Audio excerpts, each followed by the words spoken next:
Well, Queensland Premier David Crisafulli today confirmed the state's worst-kept secret. Brisbane will get a new stadium which will act as the centrepiece for the 2032 Olympic Games. There'll also be an exciting new sports and entertainment precinct in the heart of Brisbane, where Victoria Park will become home to Brisbane Stadium, designed to attract world-class events. The Centenary Pool will be transformed to become our national aquatic centre, with more than 25,000 seats and multiple pools, ready to host international competitions and train the next generation of champions. And here's the Premier speaking about all this afternoon. It became a choice between spending billions on temporary facilities and temporary stands that delivered no legacy, or securing the future of AFL and cricket at a new home. It became a choice between delivering a Games with an eye to the future or rewinding the clock 4 decades. In the end, the choice was clear. The Games must be held at a new stadium at Victoria Park. Well, let's get an assessment of all this from John Bertrand, of course, former skipper of Australia 2, Olympian as well, and former Swimming Australian president, joins us live from Melbourne. Good to speak to you again, John. Right off the top, what do you make of the plan of venues outlined today by the Queensland Premier? Well, it's a pragmatic solution, I think, to a pretty complex matrix of options that they had. And it comes down to how much money. You know, we say within the world of the America's Cup, no cash, no splash.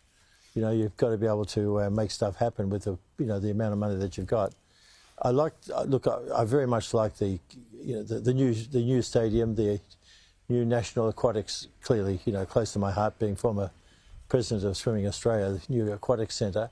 But those legacy facilities are very, very important. And, the fact is the Olympic Games is the biggest show in the world. And this is an opportunity for not only Brisbane, but for Australia to show a voice to the world, as well as internally to excite a new generation of young Australians to give it a crack.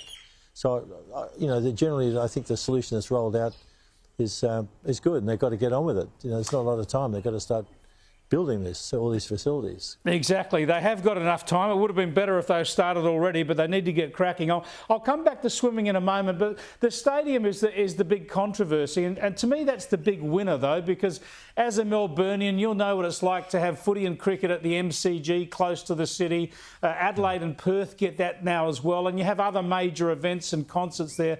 It really does great things for sport and the city to have that universal stadium close to the heart of the city, doesn't it, long term?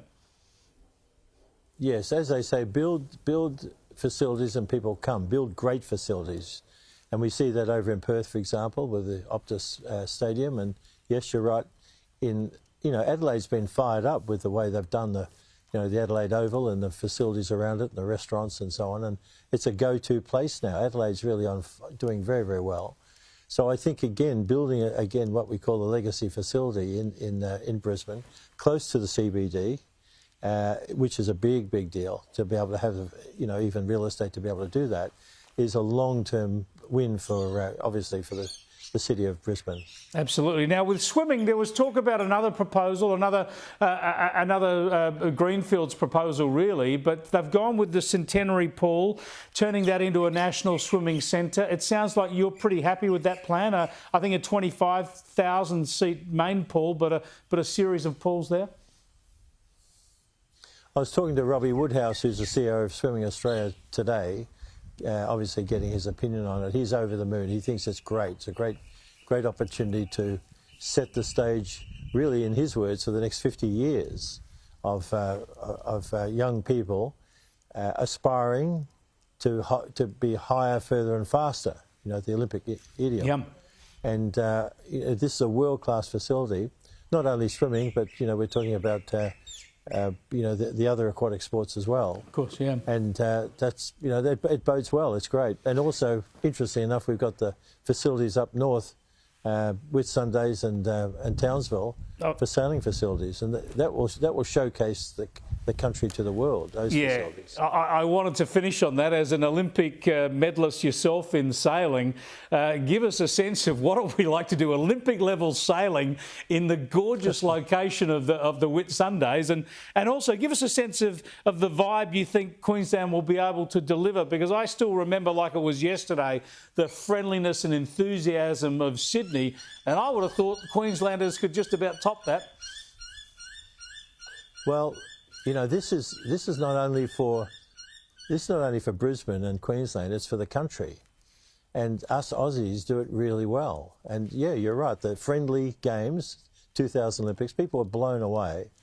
I still remember, you know, getting on the train, the megaphone saying it's only another hour, which is a joke, to get onto the train. You know, it's all part of the, you know, hamming it up, Aussie style. Yep. The Americans were wondering what the hell was going on. It was fantastic. And you know, that's all part and parcel. Again, you know, 2032, wonderful roadmap to get there. And, you know, these young people, again, it's aspirational. And around this thing called sport, which really is part and parcel of who we are as a nation, we have major issues regarding integration with people from all around the world. And again, sport is a very, very important part of, you know, bringing people together. So I think, you know, good on what they've announced today. And I think, you know, let's just make this stuff happen. Well said, John. Thanks so much for joining us again. My pleasure.